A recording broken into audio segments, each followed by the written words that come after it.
alxamdulilah masalada dimuqraadiyadda iyo dowlad diin ku dhisan waxaa keenay duruufta muslimiintu hadda ay marayaan reer galbeedkuna ay kaniisadda soo kala mareen fikirkan reer galbeedka ka yimid oo ku salaysnaa quyuud iyo xarga diineed oo ay kaniisaduhu samaysteen oo dadka ku xanibeen ay ku cadaabeen kacdoon ka soo horjeeday oo kaniisadda iyo maamulkeeda iyo awooddeeda in la iska riixo baa waxaa ka dhalatay rabitaanka dadka iyo wixii kaniisadda iyo baadariyadu ay wateen fikirka noocaasihi wuxuu ka gadmi karaa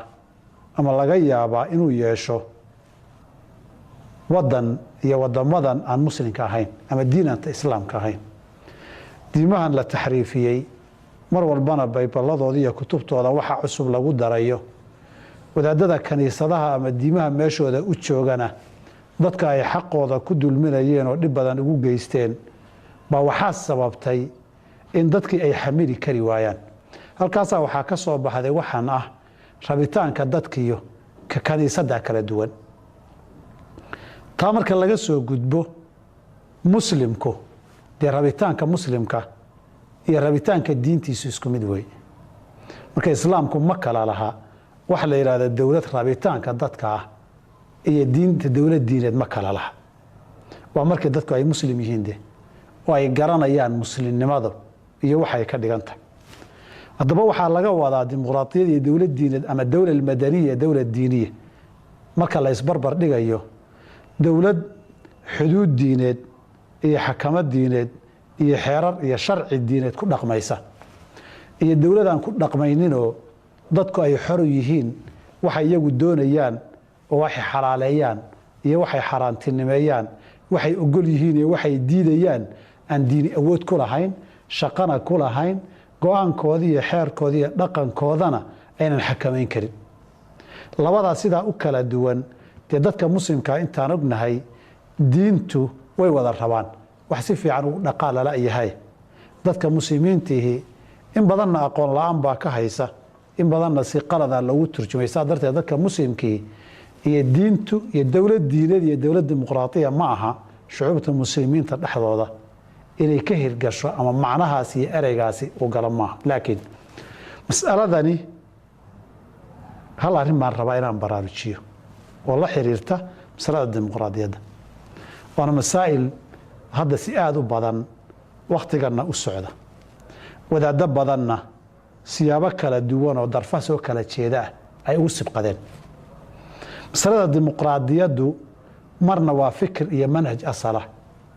marna waa mafhuumka iyo fahamka dadku ay ka haystaan waa kala duwan yihiin runtii fikirka asalkiihi tii aan sheegnuu ka soo jeeday iyo galbeedko xarigga iyo xuduudda diimaha in laga xoroobo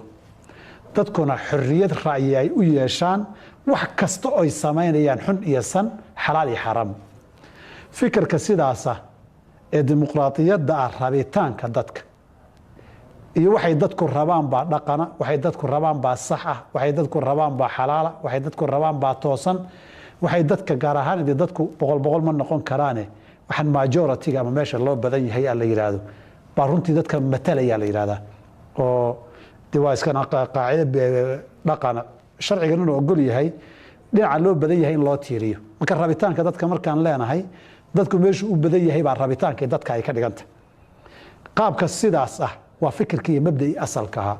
islaam ahaan iyo diin ahaan iyo caqiid ahaan qofka muslimkiihi wuxuu aqbali kara maaha in la yidhaahdo dadku waxay rabaan baa saxan wixii ka soo horjeedaya khilaafana waa qalad walow diin ha noqdee oo aayaddii wax ka duwan dadku hadday rabaan sunnadii nabiga wax ka duwan hadday rabaan waxay shareecadu xaaraantinimaysay in la sameeyo ay rabaan dadku laba nin hays guursada hadday dhahaan taasaa saxan wixii diidaa khaldan dadku haddii la yidhaahdo khamriga ha la fasaxo fasixitaankeedaa saxan taasi waa fikirkii asalka ahaa ee galbeedka kaga soo bilaabatay wey laakiin dunida muslimka markay timid iyo shucuubta muslimka markay adeegto iyo xataa qaar ururada islaamiga iyo culimo muslimiina markaad eegtahay fahamka laga haysta markaad weydiiso kaas ma aha walidaalika waxaad arkaysaa waxay fikirka ka haystaan marka la soo ururiyo saddex qodob baa ugu muhiimsan. kow, in la tartamo kursiga iyo doorashada loo tartamo oo doorasho xor ay dhacdo oo la tartamo nin walba isa soo sharaxo anna waxaasan qaban la yiraahdo. kow, qodobka labaad ay ka haystaan waxaa weeye kursiga madaxtinimada in la isbedbedelo oo ninba muddo intuu jooga dhaco nin walba maalinkiisa yimaado oo shacabku dhinaca rabitaankeedu waxay ka noqon hadba qofkay rabaan ay doortaan. haddaba qofkay rabaan ay u codeeyaan ama shakhsi ha noqdo u codeeyaan ama xisbi ha u codeeyaan. qodobka saddexaad ay dadku ka fahansan yihiin waxaa la yidhahda xorriyatu ra'yiga wey inay dadku hadli karaan. walidaalika markay saxaafadda iyo waxbaa la hadlay iyo diin baa laga hadlay iyo siyaasad baa laga hadlay dad baa la xiray iyo waxbaa la diiday iyo xeerar baa la dejiyey la yidhahdo meeshan dimuqraadiyad kama jirto ku dhihi wuxuu ka wadaa xorriyatu ra'yi kama jirto. mar wuxuu ku leeyahay meesha niman baa iska haysto isku dhaldhalo ku dhimo cimrigaa ku dhammaysta weeye meesha dimuqraadiyad kama jirto. muxuu ka wadaa isbedel xukun oo la kala qaada ma jiraan. meesha nin baa soo magacaaba dadka oo ciidan baa magacaabatay dimuqraadiyad ma jirto meesha doorasho ma jirto. marka waxaa muhiim ah mas'aladan waxaan saa u leeyahay axkaamta sharciga dadka marka la siinayo ma macnihii asalka lagu siiyaa mise mafhuumka dadku waxay fahansan yihiin ay haystaan ay ka rumaysan yihiin baa lagu siiyaa. tanna ma saxan. aqal shay waxay noqotaa shubhad diidaysa dadku waxaynan fahansanayn bay qabaan in la yiraahdo. taa waxay dhalaysaa muslimiintu labaad ka arkaysaa labadaba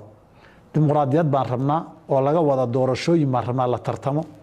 dimuqraadiyad baan rabnaa oo waxaan rabnaa dowlad lala xisaabtamo iyo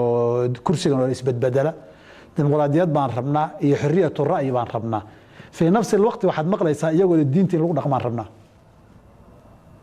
dee wixii hore wuxuu ahaa dimuqraadiyaddii fikirkii asal ahayn diin buuba diidanaa laakiin qofkan muslimkee diin baan ku dhaqmaynaa dimuqraadiyad baan rabnaana leh macnihii asalka ahaa ee reer galbeedkii iyo dadkooda shucuubtooda ku soo aasaasatay intooda badan mana yaqaano mana garanayo umana jeedo. inaad mafhuumka u saxdo war ereyga dimuqraadiyad ha dhehine doorashaan rabnaa iyo wax lamida dhehna wax la gartay wey. laakiin herkaa markuu maraya fiir Soomaaliya dimuqraadiyad baan rabnaa buu yiri tiibuu ula jeedaa xukun maan saaray waa qalad. walidaalika markii la leeyahay waxbaa la xukumayaa dadka culimada ee garanaya loo daayo qofku laba u baahan yahay markaas uu xukumayo inuu dadku curfigooda iyo isticmaalkooda iyo waxay u jeedaan iyo ereygan macnihiisa uu garanayo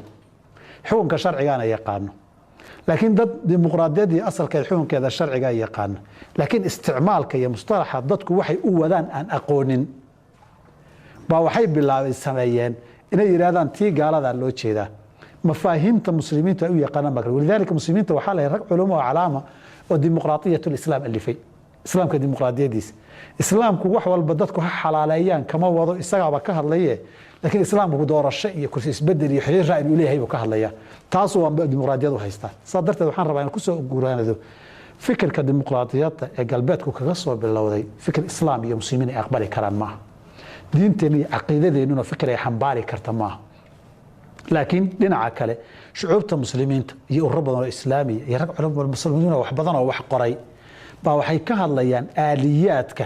ama doorasho iyo xorriyatu ra'yi waxan bay dimuqraadiyadda u yaqaanaan iyagoo ilaahay laga baqo diinta lagu dhaqmo ha loo soo hogaansamo. masaladu waa khaldanteen meedaan khaldamin kana idinka khaldan maahane masaa'ilka qaarkood halka lala gaarayo waxaan la fahansanayn mujtamacu waxay ka hadlayaan iyo waxa xukunka sharcigu yahay dadku waxay u jeedaan si la isu waafajin lahaa waxay noqotay xukunka sharciga iyo fatwada marka la leedo fuulo waxyaabaha aan saa isu qaadan karin oo kaleeto meel ayna ku habboonayn in la dhigo. taana dadka daawadayaasha iyo ereyga u gaadhayo waxaan rabaa inay ku baraarugaano masalada aqalla shay shubha maanica wey marka diidaysa dadka axkaam khaldan in la saaro. nacam.